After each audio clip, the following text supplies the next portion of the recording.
Shalom, Shalom, Lila Tov. Happy evening to you. Um, Thank you for being with me tonight. And some of you have been here every week, so I really want to thank you. Now, for those who are here and for those who listen to the recordings, I just want to say if you really like what you're hearing, hopefully you'll become a part of Nativ and Nativ.net, either through YouTube or on Facebook, so that you can listen to more people, the rabbis who really are involved in this whole process. So before we get too far along, I just wanted to say, please join us.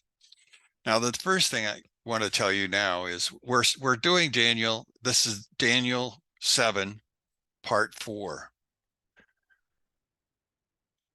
2 weeks from now, since I'm not going to be on the air next Wednesday, 2 weeks from now, I want to do part 5. Part 5, I want to focus on Tikkun. I want to focus on the repair of the world. And in doing so, I want to talk about the United States. I also want to spend some time teaching you some mystical Kabbalah, not very deep, but at the same point in time, all of the new information that I've been giving you that you probably haven't heard on a Christian station really comes from the mystics. It really comes from the Arizals and the Baal Shem Tovs and the Chad Millers and all of those great rabbis and teachers. And to understand Kabbalah is not to understand how we think scientifically. I spent 43 years in the education profession. I spent my first 13 years teaching science. So I was very good at following the scientific method, but the scientific method doesn't really apply, not in the way we would normally think of when you study the text of a prophecy. You know, prophecy is not science. Therefore, the scientific method isn't going to work. I want you to go with me for just a second to something that you all have understood. And I misquoted it all the way through my Christian time. And that is in Deuteronomy chapter 6. And I want to go through the first verse on the Shema, which is in Deuteronomy chapter 6, and it's verse number 4 and verse number 5. Okay? Giving you a second to get there. Now, the first verse I got right all the time. Shema Yisrael Adonai Eloheinu Adonai Echad. Hear, O Israel, the Lord thy God, the Lord is one. The second verse I almost always misquoted because you see, I read it, and what it says is, you shall love the Lord, you shall love Hashem, your Lord, your God, with all your heart, with all your soul, and with all your mind. But that's not what it says. It says with all your resources. One thing that I finally have come to the understanding, to understand Kabbalah requires things that don't require your mind. And the reason I say that is because if we go back to the early Genesis chapter 3, we find out that our mind is what got us into trouble. Remember what it was that Eve wanted. She wanted to know what God knows. What she got instead was, yes, I know what God knows. The only problem is it's now confused between good and evil, and I can't separate them out. So when God put our first part of our Shema together, the one thing that you have to understand is the fact that he took the mind out of it. What's important, first off, is you must love him with all your heart, then your soul or your being, and then your resources or the charity that you provide to others. That's the beginning of what we call tikkun, the rectification of this world. That's your responsibility to help rectify what Adam and Eve basically did. And so next time we get together, I want to talk to you about that whole process. And I want to talk to you about tikkun. But that's not the subject for tonight. Tonight, as we go through, I'm looking at chapter 7 again. And in looking at chapter 7 again, there's some things that I need to remind you of. And again, this is the fourth time through, so reminding you won't take as long. I wanted you to go to the first verse again one more time with me and understand what's written. It begins in the first year of Belshazzar. Now he's going to die in his third year, but this is his first year. So this is 2 years before that. The king of Babylonia, Daniel saw a vision or saw a dream, singular, and visions in his head, and it was upon his bed. I want you to notice first off that it was a dream that began this whole process, and then it turned to visions. Now, the dreaming is a lower level understanding of what goes on in your night, what goes on as you begin. We know what daydreaming looks like, but a dream in a prophetic state is one which is deep within us. But even deeper into our minds are the visions that Daniel is going to be talking about. Now, Daniel didn't arrive at those two places simply because of the fact that he just happened to be there.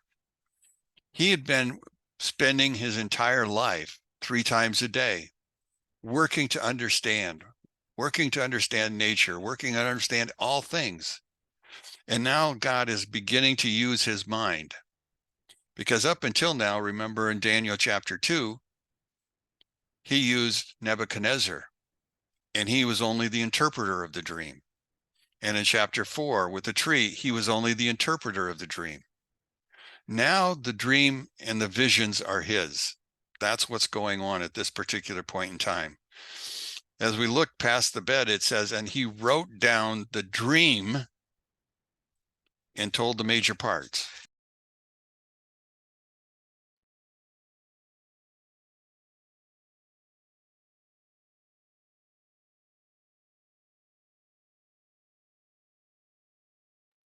You're muted somehow. Okay. So we have no way to know whether what we're reading in chapter 7 is the story of the major parts of his dream or whether we're actually reading about his visions. That's the thing that becomes important. Because if we're not seeing the dream here, we're missing some details that I think become very, very significant as we go through. And again, we can't go by logic to understand where it comes from. It comes from the flow of the text and poetry. It comes from deeply understanding. Now, there's a method of understanding that's called the Pesher theory. The Pesher theory is a understanding of Aramaic. This chapter is Aramaic. In fact, Daniel is the only book outside of Ecclesiastes where the method of Pesher actually works. Pesher's method deals with things that are speaking of prophecy. So anytime the word prophecy speaks up, we're actually talking about this is the method we should be looking to. And again, it's not based upon intellect. It's based upon wisdom. Wisdom and understanding come from an entirely different place. I was reading Ecclesiastes 8:1, where's the other place of Pesher is found. It begins by saying, who is as the wise man, and who knows Pesher, who knows the interpretation of the thing. So when we look at what we're looking at, I'm trying to drag my information not from scientific knowledge. My goal is to go to the heart of things, to go to the music that prophecy actually performs in. It's a very different kind of a language. I know that, many of you like music. My wife is good at it. I do not sing. The only time I thought about singing, I ended up in a closet in my 8th grade music class, and that was the end of my career. But for the rest of you, you probably had a better experience than I did. But again, that's just where I came from. But my understanding is the fact that what we're looking at is something that is very significant. If you were in Qumran way back in the 1st and 2nd centuries, you knew, or 1st and 2nd BC, you met a man called Teacher of Righteousness. Now, the Teacher of Righteousness, his whole purpose was to study scriptures. His whole purpose was to pesher. He was to understand Torah, understand the prophets, understand the wisdom of the books, and he was to be able to use that wisdom and apply it to everyday events happening in the community. Now, while he's doing that, members of his community are scripting Isaiah, and they're scripting all of these others, and he's intaking all of this information that's coming from them. In fact, if you ever get a book called the Dead Sea Scrolls, you're going to read a whole section talking about the Teacher of Righteousness. When we read a text, we get a basic understanding. The problem that we get with it is the fact that we have not only our good intentions, but we have our evil intentions. And sometimes our evil understanding gets in the way of our good understanding. And so it becomes confusing. And so as we're reading the text, we're going to find confusion in that reading because we're mixed up. We have to go to what's going on beyond that. You know, we know that the Mashiach is coming. In fact, I'll probably talk a little bit about that next time. But in talking about that Mashiach coming, I want you to understand that he's not going to arrive as we would think he's going to. And before he arrives, there is some sort of measure of tikkun, a rectification of this world that has to be done by us, those who believe in God. We are the ones who have to begin the process of rectifying ourselves. And in turn, that rectification, it goes to the rest of the world. We connect with other people. We give other people understanding. Whether we tell them outright or not makes no difference. They see our actions, and that becomes very significant in what's going on. I spent the first week talking to you about the three main beasts. Those were the first vision that he had. I'm going to go back next time I were here, and I'm going to talk about the lion with the wings, because I want to talk about the United States. In his second go round, his second vision, we began to talk about the beast, and that beast becomes very significant, because you see, that's the thing that we're working through right now. The evil of that beast is working in our world right now. Now, some of the rabbis would tell you that the Mashiach is already here, but he's hidden away at this point in time. If the Mashiach is here, then evil is here also. Not in a small way, but in a large way. And what's going to happen is that this evil horn is going to be the character that's actually going to sway many God-fearing people the wrong way because of the confusion by using our minds and not our heart. It goes deeper that way. So I want to start again, and I want to roll fast, but I want to start in verse number 7. It says, after this, I was watching night visions, and behold, a fourth beast, exceedingly terrifying, awesome, and strong, and had immense iron teeth. Now, by understanding that he has iron teeth, we're throwing ourselves back to chapter 2 and the fourth empire, the empire of the legs and the feet. Remember that. So we're talking about a beast with iron teeth, and it was devouring and crumbling and trampling. That's what feet do. And he was doing it with his feet. What remained, it was different from all the beasts that had preceded it. It had 10 horns. And as I was contemplating the horns, behold, another horn, a small one, came up from among them. And 3 of the previous horns were uprooted before that. Now back to the feet for a second. You might want to look down at your feet and notice that you have 10 toes. You also might remember that in the statue, it had 10 toes. And it was those toes, those feet, that actually were the place where the mountain hit it, or the rock from the mountain hit it, and eventually caused the entire statue to crumble and finally blow away. So those same 10 toes, I believe, are the 10 kings that we're looking at here, not from the ancient times, not from way back. Rashi talks about this as being the emperor, the little horn being Antiochus Epiphanes, or Antiochus. No, speak slowly.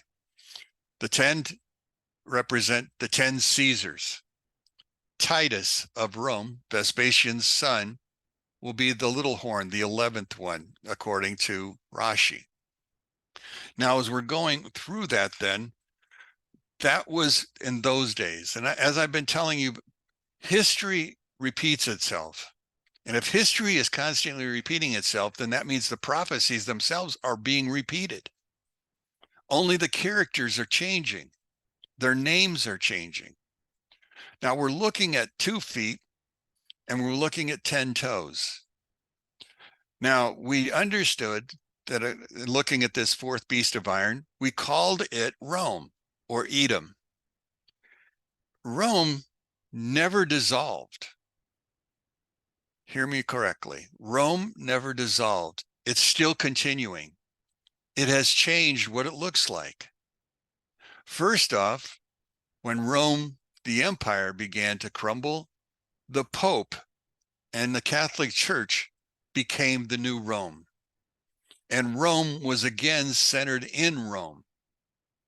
But at the same time, the other half of this was different, because you see, they were captured by Islam, the Muslims.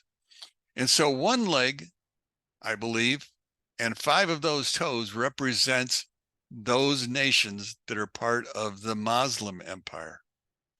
5 toes on the other foot represent Rome and what has happened to the world in terms of Christianity.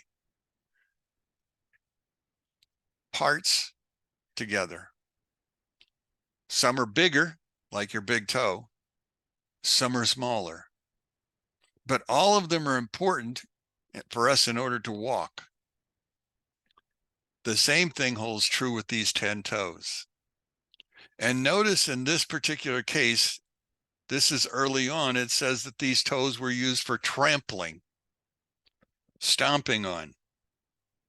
Now, it was different than all the other beasts, according to the story. It had 10 horns, and as I was contemplating it, the 11th horn came forward.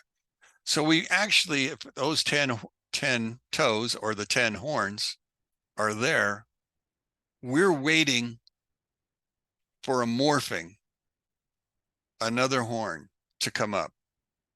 Now, the horn is going to be little in the beginning, but it's going to have many eyes.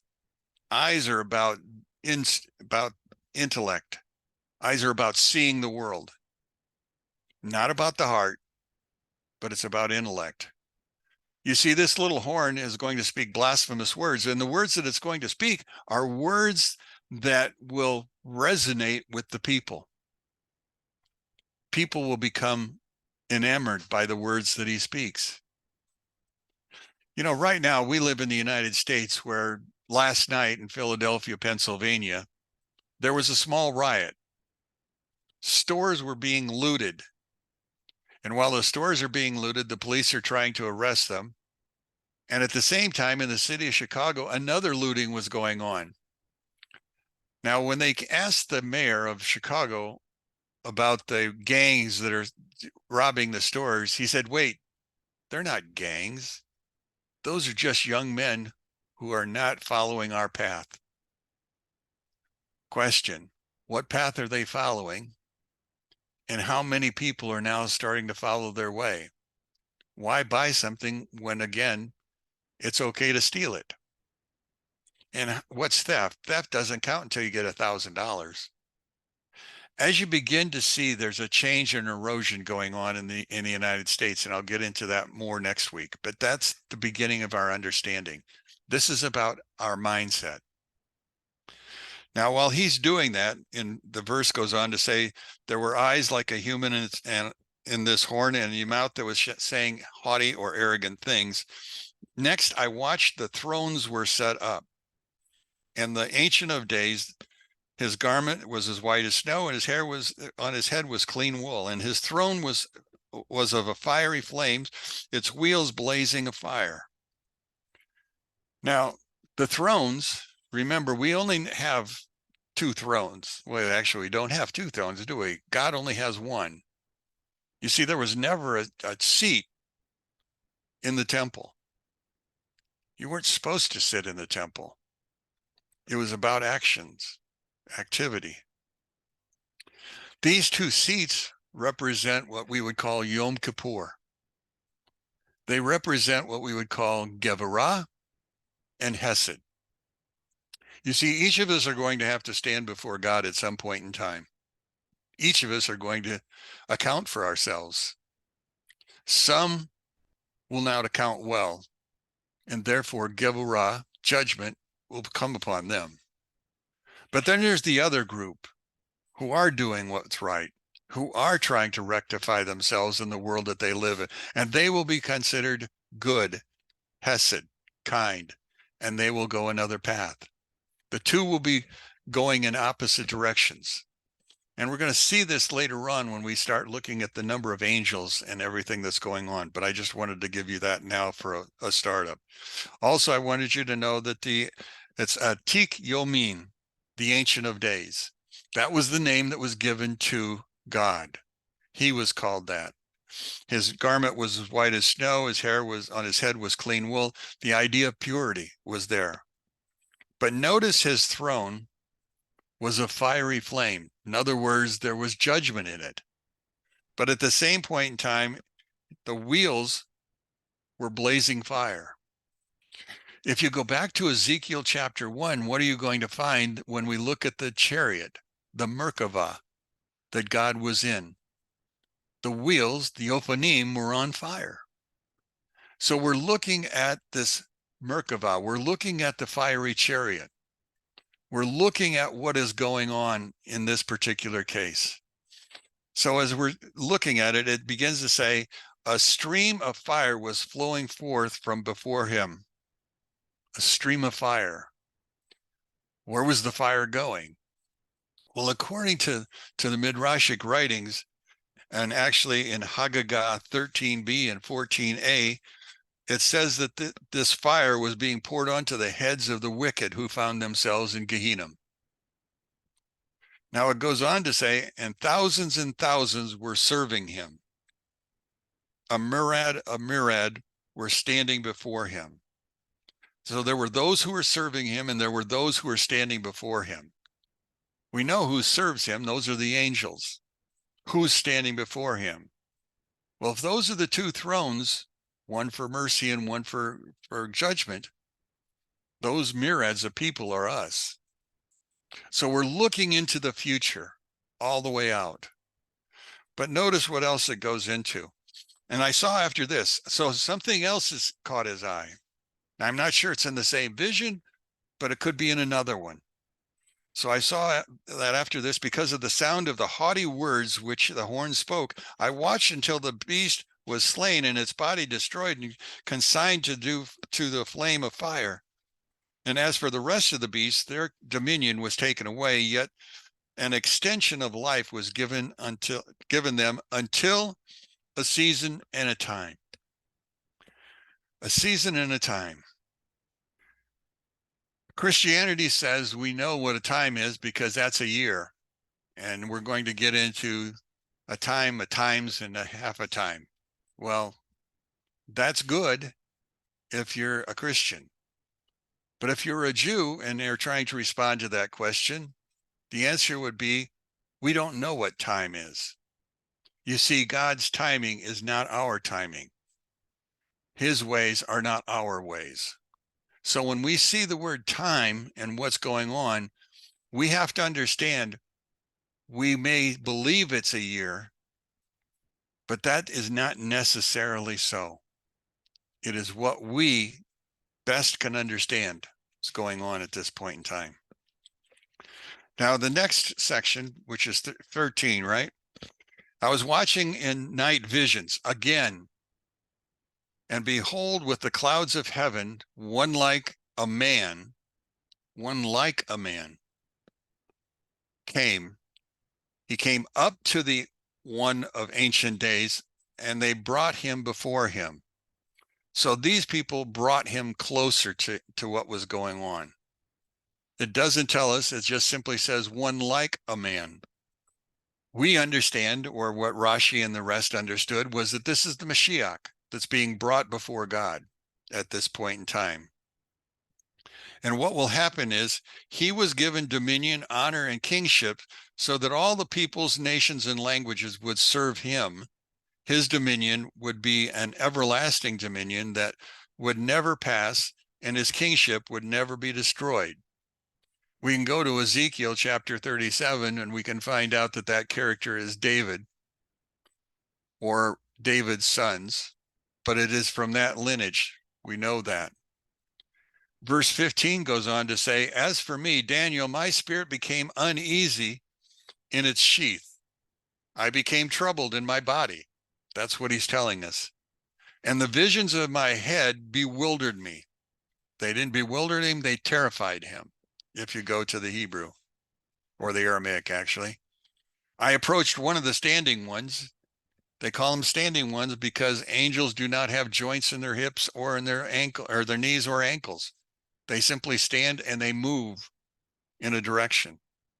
And I asked him for the truth concerning all this. And so he spoke to me, making the interpretation of the matters known to me. So he's going to tell me what he's going to tell me. These immense beasts, which are four kingdoms which will arise from the earth. Now in 7:2, he said they were going to come from the sea. So we have to understand at some point in time, the earth speaks of Eretz, Israel. So at some point in time, these four beasts will occupy parts of Israel. But the holy supreme ones will receive the kingship. Who are the supreme ones? Understanding is, if you're listening to Rashi, is that this is the Jewish people, the righteous Jews will receive the kingship, and they will inherit the kingship forever, forever, and ever. Now then I desired to know the truth about the fourth beast. Understand, that was the one that was frightening him and troubling him the most, which was different from them all, exceedingly terrifying, with teeth of iron, and notice now, claws of copper. Go back to the statue. The third layer of the statue was made of copper, or the Greek Empire. So we're going to, again, the Greek Empire, we remember, was the empire of philosophy. It was the empire of science. It was the empire that gave us much of our modern understandings for the longest period of time. So between the iron teeth, which crushed, and the philosophy that inculcated us, we now find that this beast is very devouring and crumbling and trampling what remained with its feet. So anything that was left behind was to be trampled and crushed. And about the 10 horns that were on its head, and the other one that came up as 3 before it fell. Well, that horn had eyes and a mouth, speaking haughty words, and an appearance greater than that of its fellows. Greater than that of its fellows. I had watched as the horn waged war with the holy ones and was prevailing over them until the Ancient of Days came and the holy supreme ones were granted justice. And the time came and the holy ones inherited the kingship. He spoke haughty words. If you were Titus, or in this case, the little horn, you're going to go to war with God. If you're going to go to war with God, you have to fight him in heaven. The only problem is you're physical. You can't get there from here. So what is your only path to eliminate God? You eliminate all the people who believe in God. That's the trampling that's going to be going on. The effort to eliminate God-fearers, Jewish people who believe in the one true God, those people will be the target of the little horn. If you were watching a year ago, you know that the FBI, with the request of well, he said he didn't do it, and the Attorney General said, I certainly didn't do it.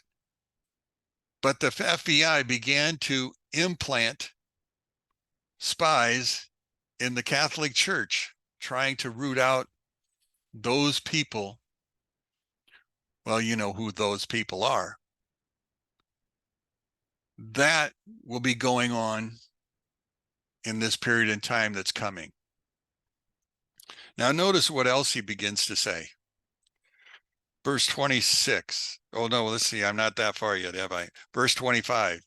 He will speak words against the Supreme One, and he will exhaust the holy Supreme Ones, and he will plan to alter the seasons and the law.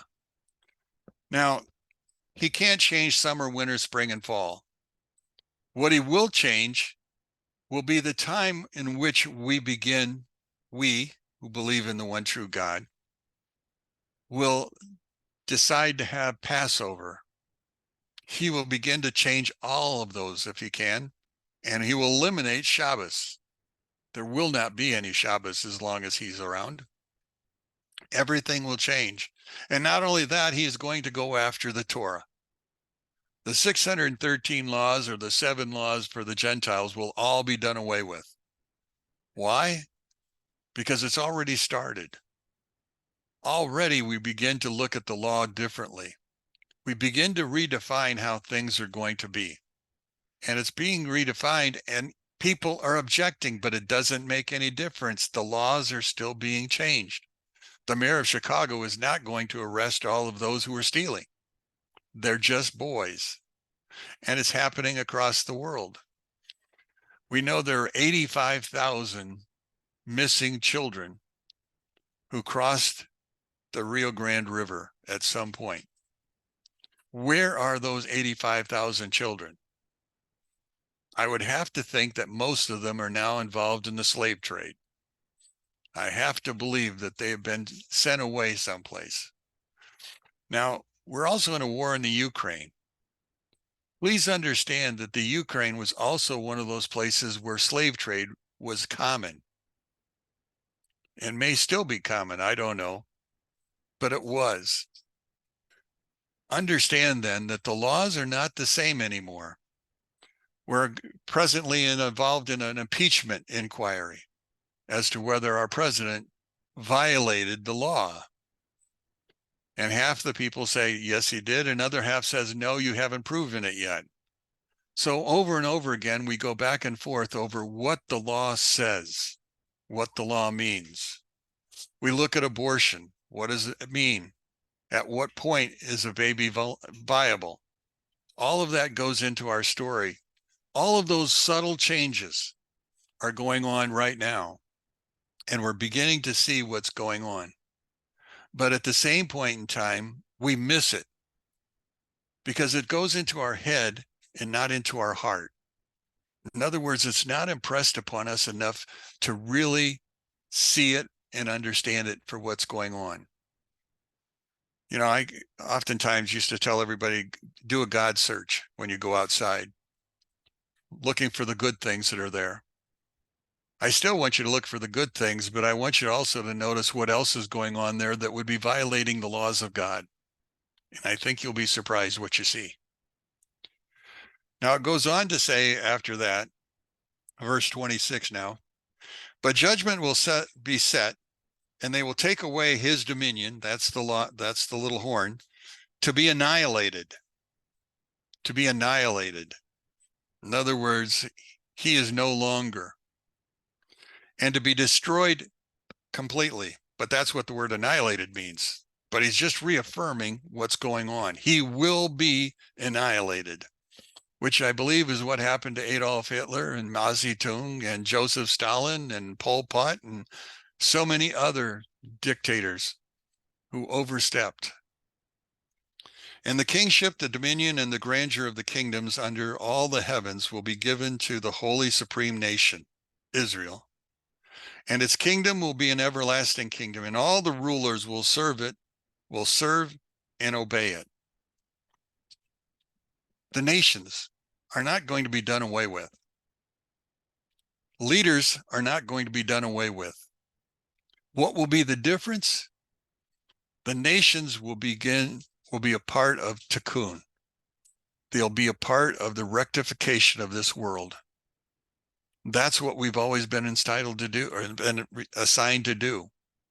You know, I've heard so many times, and I've even asked the question, why am I here? Well, I can honestly say, after learning, that I'm here to rectify myself in this part of the world. That's what I'm supposed to do, and that's what you are supposed to do. Rectify yourself. And so there's going to be nations even after the Messiah comes. And not only are there going to be nations, but there's going to be leaders. Now, after all of this that I've jammed in your head in 3.5 weeks, I hope your head hurts. Because you see, there is so much here that I did not even cover, that I'm going to cover eventually. Just like I went back to Daniel chapter 2 to pull up his feet and to pull up the copper. We're going to be using this information over and over again. I want you to build yourself a picture. I remember in the book of Isaiah, it's line upon line, precept upon precept, but it's here a little, there a little, the word of God speaks. And so we have to pull the pieces together. We have to make it make sense to us. And at the same time, make sense to our heart, because that is the place where trueness understood. So it's my heart, my soul, and my resources. That's what Tikkun needs to come from. Okay. Well, I covered that very, very quickly. But at the same point in time, I'm really not through. There's still more in here that I need to drag out. But I want to do it from the book of Genesis, and I want to do it again from that 3rd verse in the book of Daniel, chapter 7, in order to give us an understanding of where we are today in this world and what's going on. To help confuse you, I'd like you to turn to the book of Genesis, and I want you to go to chapter 1.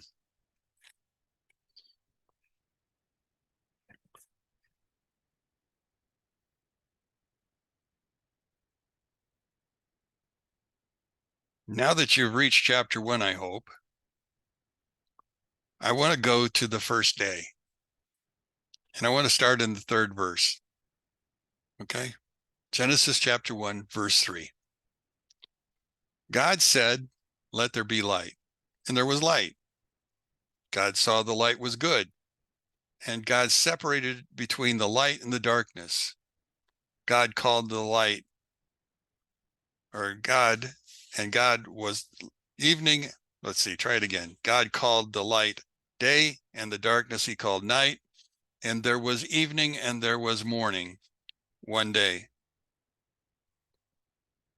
Do you ever see the word was? There was evening. In other words, there was an evening before that. There was an evening before that. I didn't look at it before, but Rashi and the others have been telling me about that word for a long time, and I just finally now have reached the point of understanding what they're talking about.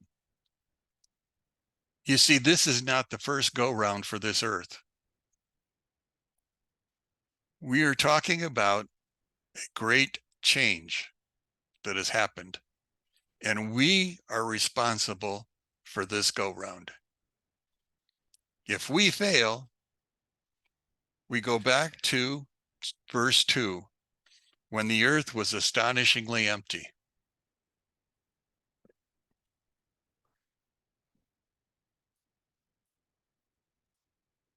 When the earth was astonishingly empty. That's going to lead me into Genesis chapter 36. So if you want to go over to chapter 36, I am not going to teach it tonight because there's too much in it. But I just want you to understand what's going on. In Genesis chapter 36, we're talking about the sons of Edom, Esau. And in looking at the sons of Esau, we start in verse number 31. And it says, now these kings who reigned in the land of Edom before the king reigned over the children of Israel. There are going to be 7 of them. And if you go down and look at it, you will find that none of them are Edomites. You're also going to find, if you look down through here, one comes, he dies. Next one comes, he dies. But when they come to the last one, he doesn't die. Not only doesn't he die, he's also the only one that has a female attached to him.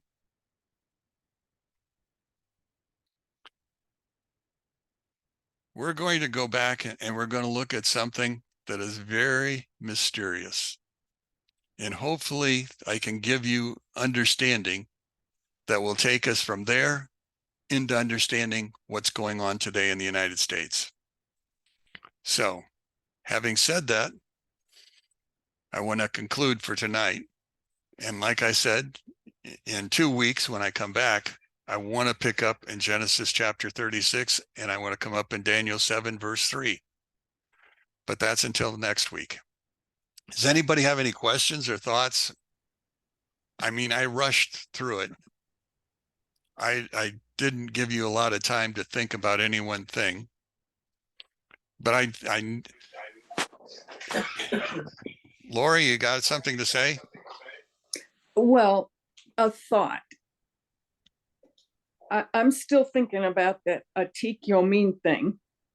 And in these notes that I read today, it said inner dimension of Keter, a level that transcends the entire scheme of the 10 Sephiroth, an elevated spiritual level that's in complete oneness with God's essence. That is stunning to me.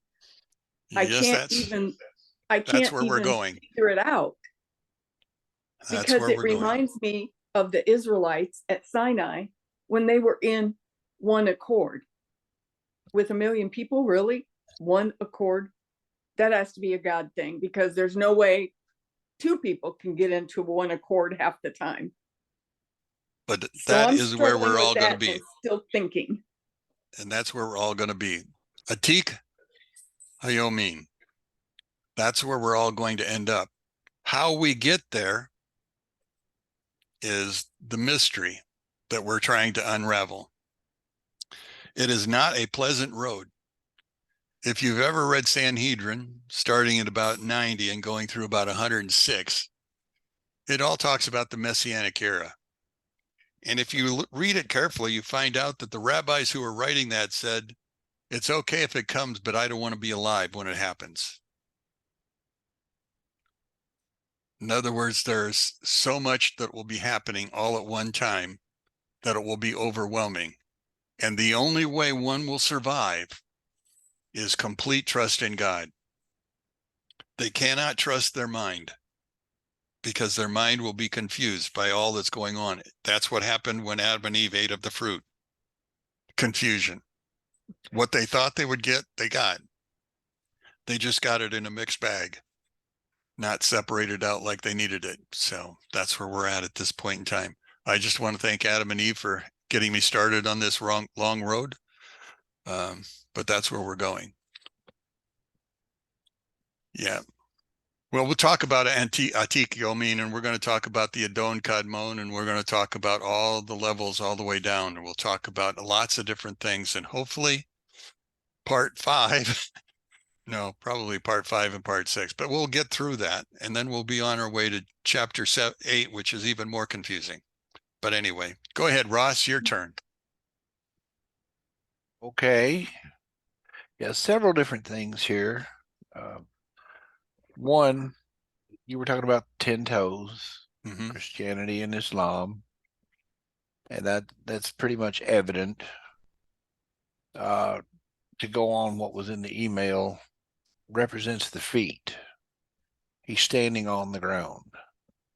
And I think what that is the presence of these two entities, if you will, standing on the land of Israel. So you've essentially got Christianity and Islam standing in Eretz Israel Today. today. This is, in another sense, representative of Gog, if you will, this long-standing presence where he's pillaging and plundering. You could get into any number of things. The pillaging That's Daniel 11. Yeah, that's they're claiming land that's not theirs. They're claiming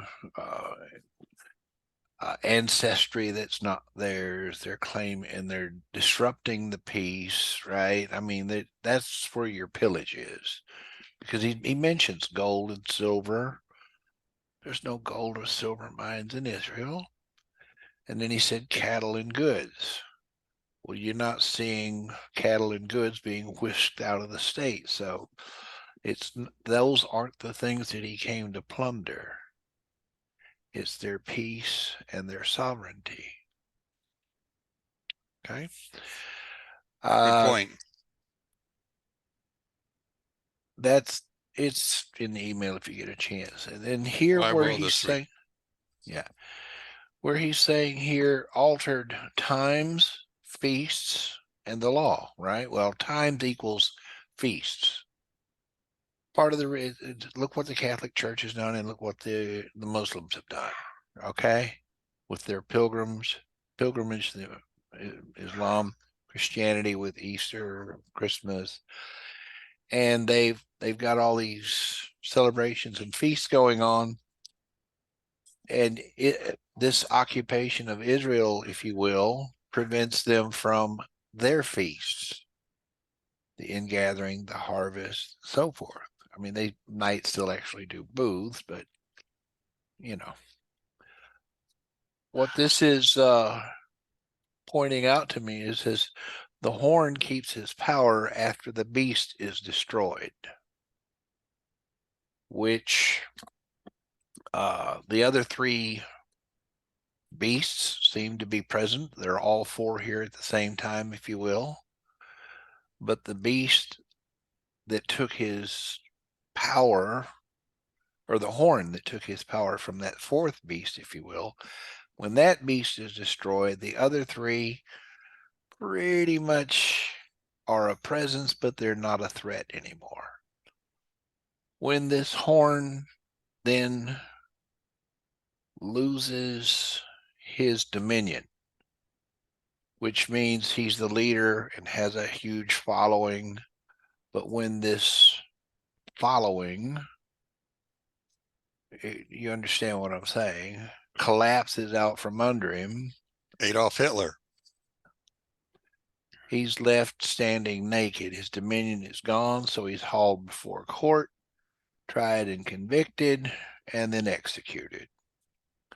Not that this won't happen again. Like you said, it comes in cycles. But this goes on to remind me of, I'm sure you'll, back in verse 25, it said that he's wearing down the saints. The saints would probably be, or could, all of those that worship God, no matter The one true what. God. The one true God, no matter where you're from. Or what religious affiliation you had been a part of.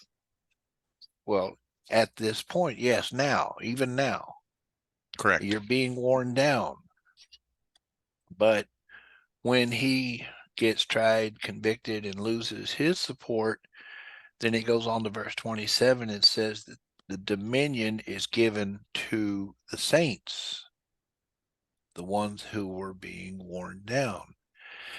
It's like the reversal of fortunes, if you will. What was plundered they took the plunder that was plundered from them. And that goes on. You're familiar with the other verse where the captives go into captivity.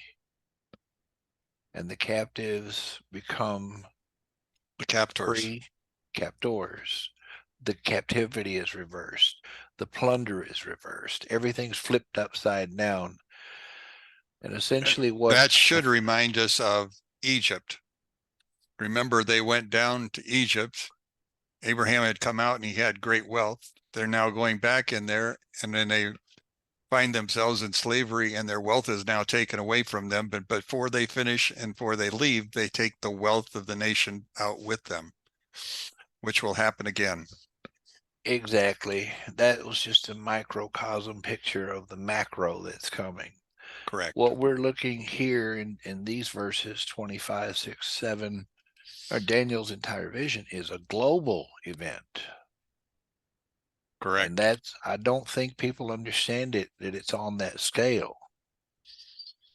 So when this actually does occur, it goes on to say all nations come to worship Hashem. Zechariah 14. Well, again, here in Daniel, that's what he's pointing to. I think what I'm pointing to is when you look at Ezekiel 38 and 39, when those events actually occur, there's not going to be a human being on the planet that knows anything about the scriptures that won't be able to say, that's what God was talking about. That's what just happened. It will be past the point of knowing in your mind. It will be in your entire being. You will be very well aware of what's going on. But by then, for many, it'll be too late. Sure. Because It's some of just- the saints will become lost. So that is why it is important for us to spend as much time as we can in prayer and study. Well, what you were saying, I think the question was about the Sphirot, all 10 Yes. and 1 at the highest level. That's what happens here at this point, because there's no longer the rulers, the captors, the kings, the dictators. All of that's gone. It's now we the people. And the biggest question on everybody's mind globally is, where do we go from here? And it ain't no way, shape, form, or fashion turn around and go back where you just came from. No. But if you understand the 10 Sephirot, when we are finally changed, when the world becomes God's, kindness, good judgment, balance, the idea of victory, the idea of Hod, all of those things come into balance. All of a sudden, what we have experienced will no longer be what is experiencing, we will be experiencing, because it will all be balanced out. It'll all fall into place when the Mashiach comes. Now, during that time, we will have to learn, because we really don't know all of the scriptures the way we need to. That will be the time for his interpretation to help us understand what we need to be doing and being. Right now, we can do the best we can do. So, Mary, got anybody her else hand with up. something to say? I just see it as when Mashiach comes, it's revealed, and he starts teaching the world. We draw closer to the light, and the closer we get to the light, the more light we're walking in, the more it becomes just a part of us. I'm looking so forward to when Mashiach comes and people come and ask us, what do you think about this person? That we'll be able to really, I think the things we've learned that we've tucked away will be just spewing out of us and in agreement with Mashiach and saying, listen, let's learn. When the plowshares weapons will be turned into the plowshares. And Isaiah. I'm just so looking forward to this. Makes me kind of glad that I beat the cancer.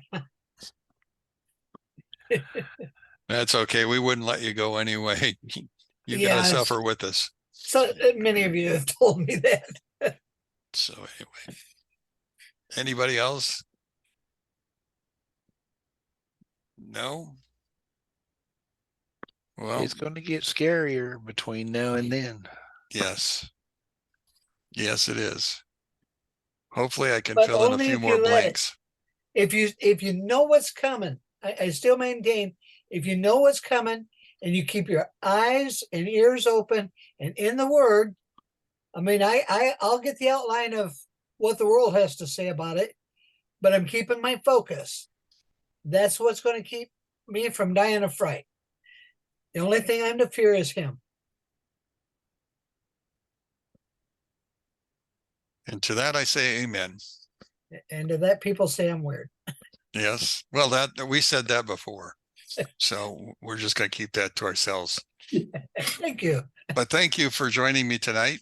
And for the rest of the audience who will get this later, I hope they find something that's useful to them. So shalom, Laila Tov. Shalom. Good night, everybody.